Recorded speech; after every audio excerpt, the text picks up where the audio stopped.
Hi, friends. I've historically shared some practice recommendations and often some scale exercises on a Monday. But today, I've been watching some of James Galway's videos about scale practices and practice sessions, and I want to share today four things that really stood out to me that will be so important for us in playing our whistles. Doesn't matter if it's a low whistle or a high whistle or a whistle in between. I think some of these comments from James Galway are so helpful for us, and I want to share just four of them with us today. Now, one of the first things James Galway said, and this is a comment, this is not one of the four, is that playing scales and practice exercises can be very beneficial for us in learning our instruments. And he said, now I say can be because we need to give them the care and attention when we're going through these exercises in order for them to provide the value they could provide. So that's why it's can. Some of it depends, he says, on what you're willing to put into it and the effort. So anyway, four great recommendations that I love, that you've actually heard some of these from me, that I picked up from other folks, but this is from James Galway, so of course it carries a lot more weight. So anyway, first, focus on smooth fingering as you play. This will especially do this during practice. The idea here is focus on these things in practice, and then that will automatically bleed over into your playing. So number one, smooth fingering transitions. So like, for example, if I'm playing just the D scale,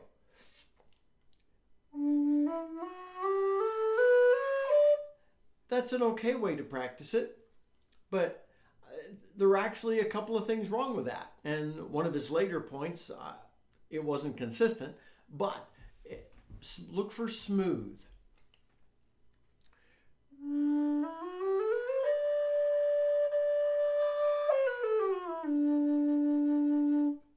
The smoother our fingering transitions are, the better. And actually, if we will learn this in practice, then that will enable us to play a lot faster than we've ever played before, because our fingers are learning what to do much more naturally. So focus on smooth transitions.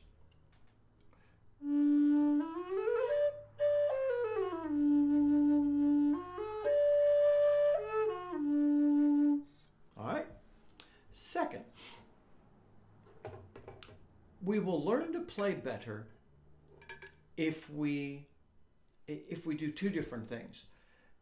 It's not just that smooth fingering transitions. You see, smooth fingering transitions applies, and I've got my Wild Irish High D. I was just playing my Howard Low D. Smooth fingering transitions apply if you're playing quickly or slowly, or if you're being expressive and really hitting a note, or if you're just being very gentle. So, scale exercise 15 I introduced a while back simply goes.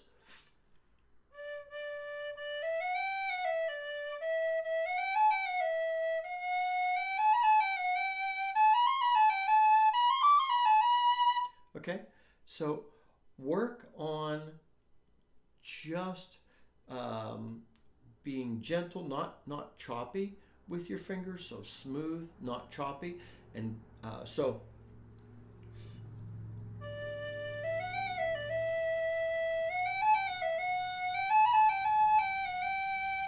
Missed a note there. Now, we also want to be able to learn to punch notes, but we shouldn't have a choppy transition. Let's say I want to play, but I want to punch that first note. I'm not going, I need to go. there's a little difference because it's smoother and you're flowing better. Get your fingers to flow smoothly. Punch when you need to. Going back to my Howard. Second, as you're playing, every note is important here. As you're playing, play consistent volume unless you're expressing louder or softer. But pay attention to the tone of each note.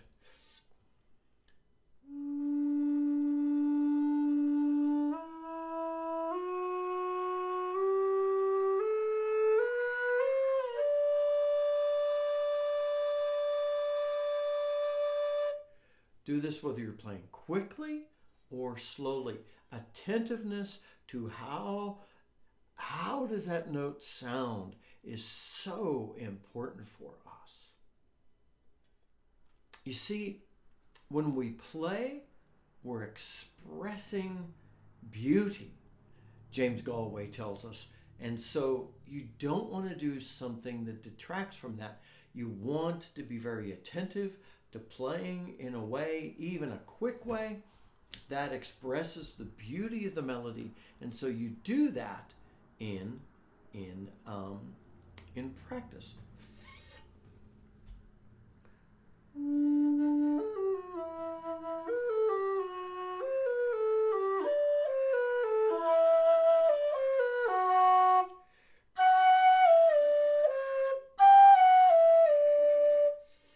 All right, that was part of exercise 3. I'll put a link to the exercise playlist in the notes and at the end. You see, what I realized there is I can do smooth, relaxed, consistent tone and fingering between a lot of those pairs, but some of them I need to work on.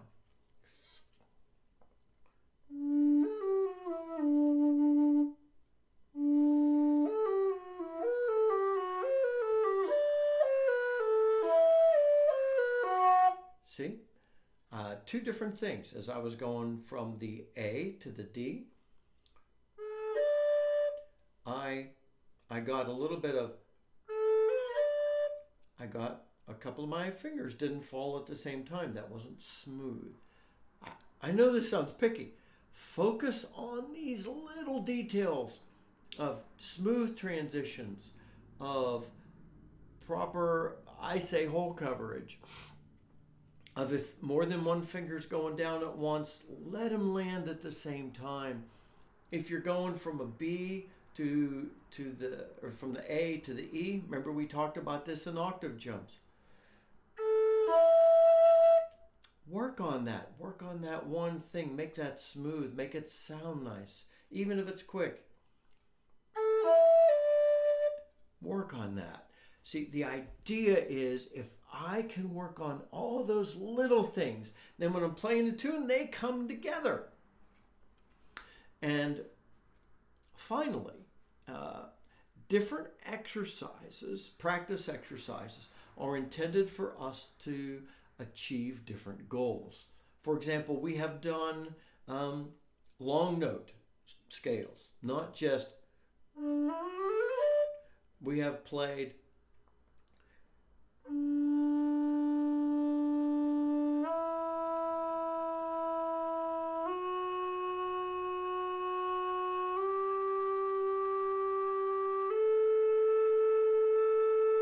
and here you're really able to listen to the consistency of every one of those notes.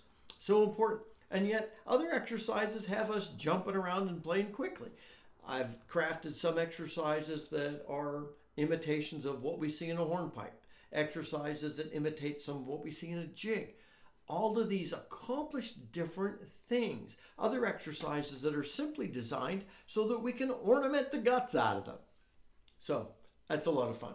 Anyway, James Galway says that if we practice all these exercises that we know are good for us, then it will begin to transform our playing.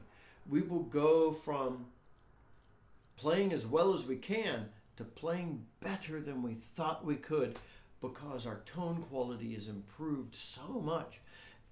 I was listening to a few of his masterclass videos, and I was reading some things he's written and interviews, and these are 4 things that really, really stood out to me. First, smooth finger transitions. Second, learn a soft touch, soft, gentle touch, even if it's more than one finger at a time, and also that striking touch for when you need to emphasize something, like on a tap, for example. Oh, actually, you may have heard the difference there. On the first one, I missed good hole coverage, so it didn't sound as nice. Work on all those things. Third, listen to tone quality, listen to clarity. And fourth, make sure you use a range of exercises so that you can improve your playing in all the scenarios that you're going to experience. Anyway, I loved these things that I received from James Galway, and since I received them, I'm giving them to you. My friends, this is Scott Shade. Happy whistling. Let's keep growing. Until next time.